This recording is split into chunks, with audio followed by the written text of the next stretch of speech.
Hi everyone, welcome back to Incatino, and today we're going to be working with some weird canned ingredients, or tinned ingredients. I thought that I could kind of do a little series with this and maybe try out some of the things that I would never even think to pick up in the supermarket, or something that I've never tried before that's quite popular. So today I'm going to be trying Spam for the first time. I've never tried it before, but I figured I'd make something with it and see if we could make it gourmet maybe, and just give this a go. So, Spam was invented in 1937 but became popularised during and after the war due to shortages of food and the need for something that would last a long time in your cupboard. I mean, some bits about the label. I got the diet Spam, or Spam Light, because I'm trying to be a skinny legend. This is the chopped pork and ham. I think there's other varieties that you can get, like a bacon version, I guess, if you wanted to have it for breakfast. Maybe if you were camping, that would be a good idea. Minimum 90% meat. Its ingredients are pork, 91%, ham, 2%. What's the difference? Water, starch, salt, sugar, stabilizer, triaphosphates, potassium chloride, flavorings, antioxidants, sodium ascorbate, preservative, sodium nitrate. May contain traces of milk. So, I mean, it's not the longest list of ingredients. I'm sure if you picked up some McDonald's burger, it would be longer. But it's a kind of, I guess, fast food, luncheon meat thing. My mother said that when she was younger, because of their availability and cheapness, canned meats were the moment. She's an icon, she's a legend, and she is the moment. Now come on now. I guess they've kind of fallen in popularity, probably due to their kind of high sodium amount and processed nature. So it comes with instructions on how to open it. Don't use a can opener, apparently. And so you lift here. First impressions, an unboxing.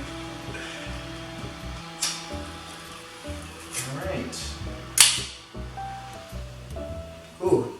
Immediately you're hit with this kind of canned smell. Have you ever opened a tin of, Spam? Sorry to this man. Sorry to Hormel Foods, but have you ever opened up a can of like cat food or something? It's that kind of almost metallic-y meat smell.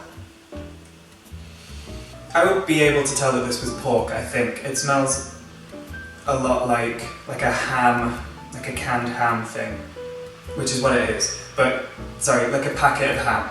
And then there's just that kind of metallic, tinned smell that goes along with it. I don't smell any, like, garlicky or other flavours. I know it hasn't got anything in it, but it does say it has flavourings. I feel like I can already tell it's going to be really salty. Now, it does tell you how to remove the lid, but it doesn't tell you how to get it out of the can. No, that's not going to work. I feel like if you can loosen it, maybe.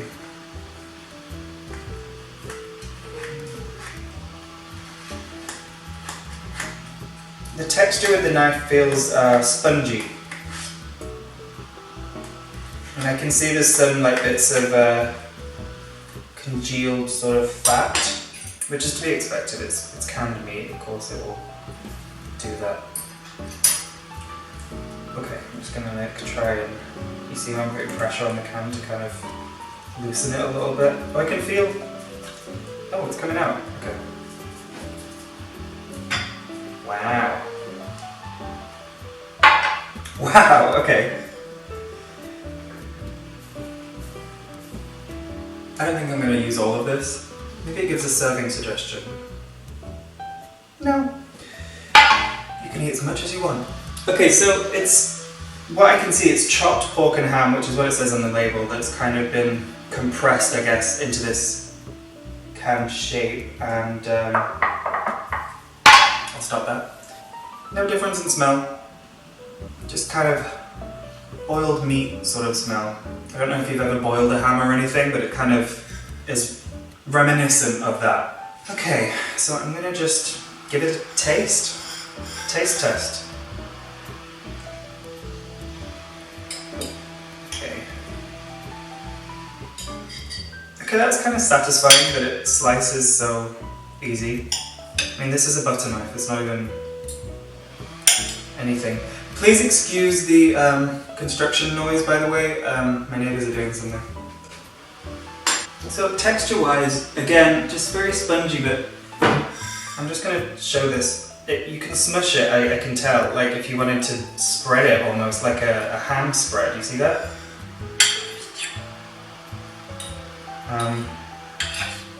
I don't know why you need that, but ham paste, maybe if you've got dentures.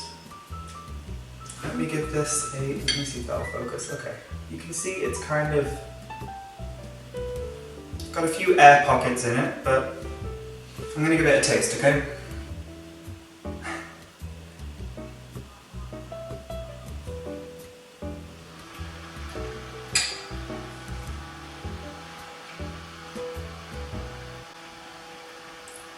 Cut the cameras. Deadass. Okay, it's not so bad. It's not like anything I've ever tasted before. It's very smooth, obviously. It doesn't require much work in the mouth. It's very salty and kind of reminds me ever so slightly of like a liver pate, but it's a little bit more textured. Okay, so I was sort of racking my brain with what I could make with this.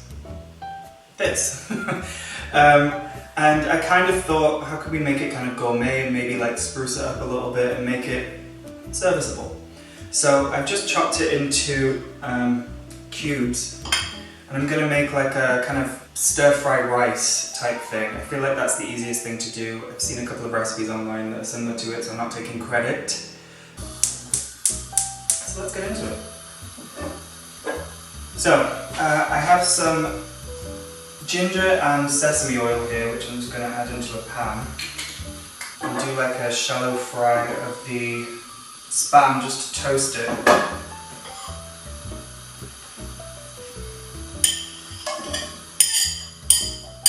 Maybe give it a bit of caramelization just so it's the texture's not as kind of smooth. It already smells better because I've got ginger and sesame oil in there.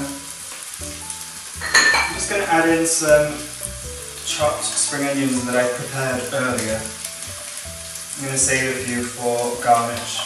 This will just flavour the oil and the meat a little bit.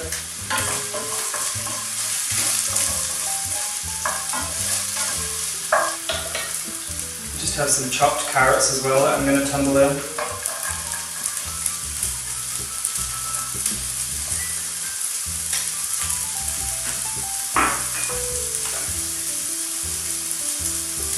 See, it's kind of toasting here.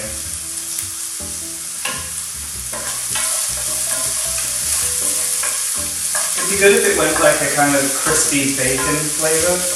Ham is used in a lot of cooking, a lot of pasta dishes. I'm not sure about rice dishes, but you know, chopped ham to kind of, I'll think about carbonara. I know it has guanciale, which is pig cheek in it traditionally, but a lot of people do like anglicised versions with ham or pancetta. Just have some frozen peas. I'm not ashamed to say that I use frozen peas. It's spam. Let's get into it.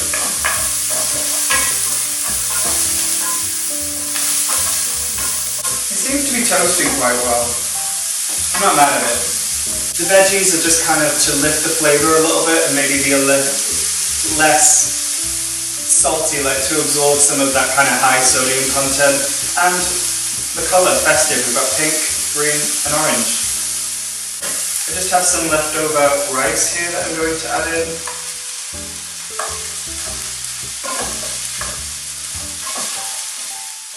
And I'm going to add in some pre-chopped garlic. I'm imagining to get into the mind of someone that would eat spam often, okay? Like a meal of convenience, and that's why I'm using the pre-chopped garlic. I'm just kidding. I use pre-chopped garlic all the time. Professional chefs, look away. I'm just going to turn the heat down a smidge. I have some seasoning sauce. I thought soy sauce would give it just too much raw saltiness. We've already got loads of sodium from the spam, so I'm just going to Give a little spruce to the rice. A little MSG never hurt anyone. Some chili, because it's me. You don't like chili, don't add it in. I'm gonna add a little black pepper just for the sake of... This is my house, okay? 3 different pepper things because... Just a little pepper to give it a little kind of warmth. We're getting into September, folks. Let's just want these recipes that are kind of delicious and we enjoy this time of year. And pepper's a great ingredient to kind of give it that kind of tickle and warmth at the back of your throat. I've just whisked an egg. It's like a egg fried rice type thing. So I'm just going to turn down the heat because everything else is cooked and the egg will take not a lot. See, it's already basically cooked. In fact, I'm just going to turn it off from the heat completely, because that will actually cook in the residual heat. You could add a bit of ginger into this, maybe some spinach. Avocado would be nice, cubed on top of it. Alright, I think we're more or less ready.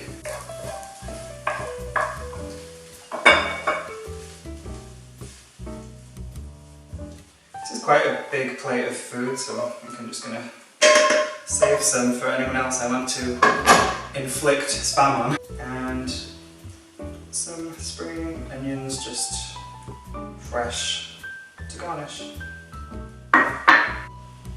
Look at that, it looks colourful. You could sell this in a restaurant. Let's take a bite. I have everything on that. A little egg, a little spam, some pea, rice, you name it. I think this is quite a popular dish in Japan, so in honor of that, itadakimasu.